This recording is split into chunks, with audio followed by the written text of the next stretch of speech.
ಹೇಳಿದಾಗ, ಸರಿ ಆಯ್ತು, ನೀವೊಂದು ಒಟ್ಟಿನ ನಿಲುವಲ್ಲಿ ಬನ್ನಿ, ನಿಲುವು ಬಂದಾಗ ಆಮೇಲೆ ನಾವು ನೋಡೋಣ ಅಂತ ಹೇಳಿ ತುಂಬಾ ಧೈರ್ಯ ಮಾಡಿ ಕಳಿಸಿದ್ರು ನಮ್ಗೆ. ಅವಾಗ ನಾವು ಏಪ್ರಿಲ್ ತಿಂಗಳಲ್ಲಿ ನಾವು COD ಸಬ್ಮಿಟ್ ಮಾಡಿದಾಗ ಜೂನ್ ತಿಂಗಳಲ್ಲಿ ನಾವು ಮೊದಲನೇ ಜನರಲ್ ಬಾಡಿ ಮಾಡ್ತೀವಿ. ಈ ತರ ಇದೆ ನಮ್ದು ಏನ್ ಮಾಡೋದು ಅಂತ ಹೇಳಿ ಅವಾಗ ನಾವು COD ಸಬ್ಮಿಟ್ ಮಾಡಿರ್ತೀವಿ.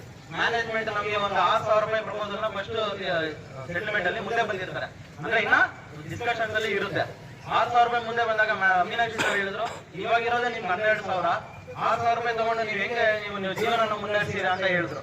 ಸರಿ ಆಯ್ತು, ಯಾವ್ದಕ್ಕೂ ತಲೆ ಕೆಡ್ಸ್ಕೊಂಡು ಹೋಗ್ಬೇಡ್ರಿ, ಧೈರ್ಯವಾಗಿರಿ, ನಾನು ನಿಮ್ ಹಿಂಗಡೆ ಇದ್ದೀನಿ, ನೀವೆಲ್ಲದಕ್ಕೂ ನೀವು ಒಗ್ಗಟ್ಟಾಗಿ ಒಂದು ಚಲನ ಬಿಡಕ್ ಹೋಗ್ಬೇಡ್ರಿ, ನಾನು ಯಾವತ್ತೂ ನಿಮ್ ಹಿಂಗಡೆ ಇರ್ತೀನಿ ಅಂತ ಕಾರ್ಮಿಕರಿಗೆ ಬೆನ್ನೆಲುವಾಗಿ ನಿಂತಿರೋದು ನಮ್ಮ ಮೊದಲನೇದಾಗಿ ನಮ್ಮ ಮೀನಾಕ್ಷಿ ಸುಂದರಂ ಸರ್. ಅವರ ಋಣ ನಾವು ಯಾವತ್ತೂ ಮರೆಯಲ್ಲ, ನಮ್ಮ ಸಂಘನೂ ಮರೆಯಲ್ಲ, ನಮ್ಮ CIT ಕೂಡ ಮರೆಯಲ್ಲ ಅವ್ರ ಋಣ ಯಾವತ್ತು. ಇವತ್ತು ನೆನ್ಸ್ಕೊಂಡ್ರೆ ಎಷ್ಟೋ ಜನ ಇದೇ ಕರ್ನಾಟಕದಲ್ಲಾಗಿರ್ಬೋದು, ಮೂಲೆ ಮೂಲೆ ತಮಿಳುನಾಡು ಜಿಲ್ಲೆ ಆಗಿರ್ಬೋದು, ಕರ್ನಾಟಕದಲ್ಲಾಗಿರ್ಬೋದು, ಬೇರೆ ಹೊರ ಭಾಗದ ಜಿಲ್ಲೆಗಳಲ್ಲಾಗಿರ್ಬೋದು, ತುಂಬಾ ಜನ ನಮ್ಮ ಮೀನಾಕ್ಷಿ ಸುಂದರಂ ಸರ್ನ ನೆನ್ಸ್ಕೊಂತಾರೆ ಇವತ್ತು. ಯಾಕಂದ್ರೆ ಜೂನ್ ಅಲ್ಲಿ ನಾವು COD ಡಿಸ್ಕಷನ್ ಮಾಡ್ಬೇಕಾದ್ರೆ COD ಸಬ್ಮಿಟ್ ಮಾಡಿದಾಗ ಅವಾಗ ತುಂಬಾ ಒಂದು ಚಾಲೆಂಜಸ್ ಇತ್ತು ನಮ್ಗೆ. ಯಾವ ತರ ನಾವು ಮುನ್ನಡೆಸಬೇಕು, CIT ಯೂನಿಯನ್ ಇಲ್ಲ ನಮ್ಮ ಒಂದು ಸಂಘನ ಯಾವ ತರ ಮುನ್ನಡೆಸಬೇಕನ್ನೋ ನಮ್ಗೆ ಏನು ದಾರಿ ಕಾಣಿಸ್ತಾ ಇರಲಿಲ್ಲ.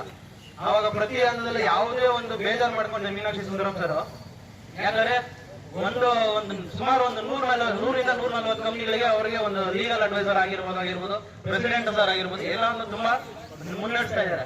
ಅದರಲ್ಲಿ ನಮ್ಗೆ ಮೀನಾಕ್ಷಿ ಸರ್ ಒಂದು 5ರಿಂದ 10 ನಿಮಿಷ ಕಾಲಾವಕಾಶ ಕೊಟ್ಟು ಏನು ಬೇಜಾರು ಮಾಡ್ಕೊಂಡೆ, ಆಯ್ತು ಬನ್ನಿ ಮೀಟ್ ಆಗೋಣ, ಭೇಟಿ ಆಗೋಣ ಅಂತ ಹೇಳಿ ಪ್ರತಿ ಒಂದೊಂದಲ್ಲಿ ನಮ್ಗೆ ಯಾಕಂದ್ರೆ ವಸ್ತು ಯೂನಿಯನ್ ನಾವು ಲೀಡರ್ಸ್ 900 ಜನ 1000 ಜನ ಯೂನಿಯನ್ ಹೊಸದಾಗಿರ್ತೀವಿ. ಏನು ಬೇಜಾರಾಗದೆ ನಮಗೋಸ್ಕರ ಟೈಮ್ ಕೊಟ್ಟು one of the best settlement ಒಂದು 13,000 ರೂಪಾಯಿ COD ಬೆಸ್ಟ್ ಸೆಟಲ್ಮೆಂಟ್ ಮಾಡ್ಕೊಂಡಿದ್ದಾರೆ ನಮ್ಮ ಮೀನಾಕ್ಷಿ ಸುಂದರಂ ಸರ್.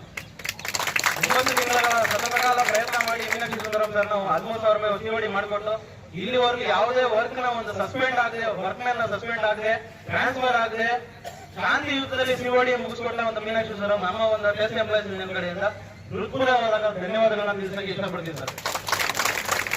ಮತ್ತೆ ನಿಮಗೆ ಏನ್ ಹೇಳಕ್ಕೆ ಇಷ್ಟಪಡ್ತೀನಿ ಅಂದ್ರೆ, ನಮ್ಮ ಒಂದು CIT ಸಂಘ Tata electronics test employees union ಯಾವತ್ತೂ ನಿಮ್ಮ ಜೊತೆ ಇರುತ್ತೆ, ನಿಮ್ಮ ಬೆನ್ನೆಲುವಾಗಿ ನಿಂತುಕೊಳ್ಳುತ್ತೆ. ಪ್ರತಿ ಹಂತದಲ್ಲಿ ಏನೇ ಒಂದು ಕಷ್ಟ ಬಂದಾಗ ನಮ್ಮ ಒಂದು CIT ಆಗಿರೋದು, ನಮ್ಮ ಟಾಟಾ ಎಲೆಕ್ಟ್ರಾನಿಕ್ಸ್ ಆಗಿರ್ಬೋದು, ನಿಮ್ಮ ಜೊತೆ ನಿಂತುಕೊಳ್ಳುತ್ತೆ ಅಂತ ಹೇಳಿ ನಾನು ಈ ಒಂದು 2 ಮಾತನ್ನ ಮುಗಿಸಿದ್ದೇನೆ.